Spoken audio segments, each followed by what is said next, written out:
bahagi ng pagmamahal. Ang sakit. At masakit ang pinagdadaanan nyo ngayon para itama ang mali. Alices? Oh, Alices? May bisita ko kayo.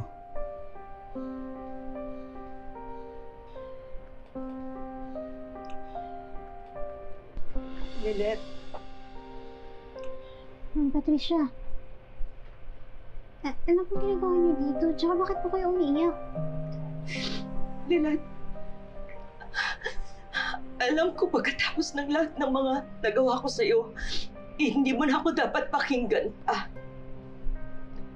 But I am here as a mother. Lahat na nangyayari kay Trixie, hindi ko na kaya. Please make it stop, please. Please, Lynette. Nagmamakaawa ako sa'yo. Nagmamakaawa ko sa'yo. Do it for your sister. Wasak na siya. Please. Alam ko na sa kabila na nangyari sa ating lahat, mahal mo pa rin siya. Please. Please help us win this case, please.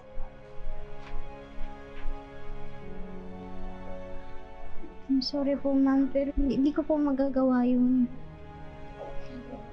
Pinagtatanggol ko lang po yung kliyente ko.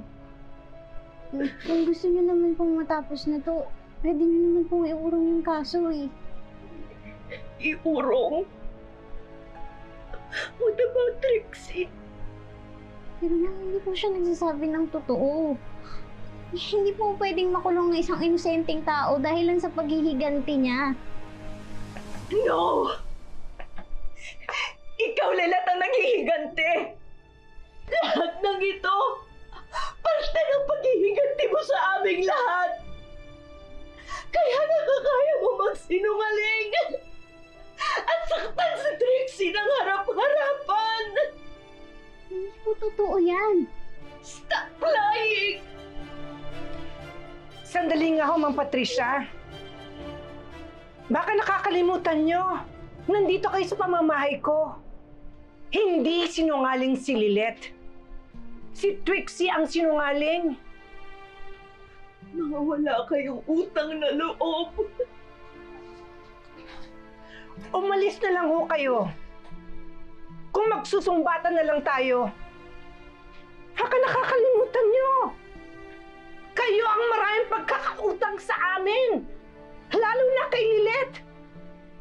Kung hindi pa ho kayo aalis sa pamamahay ko, kayo naman ang kakasuhan ng trespassing. Sige na ho. Umalis na ho kayo. Ayan ho. Layas! You will regret this!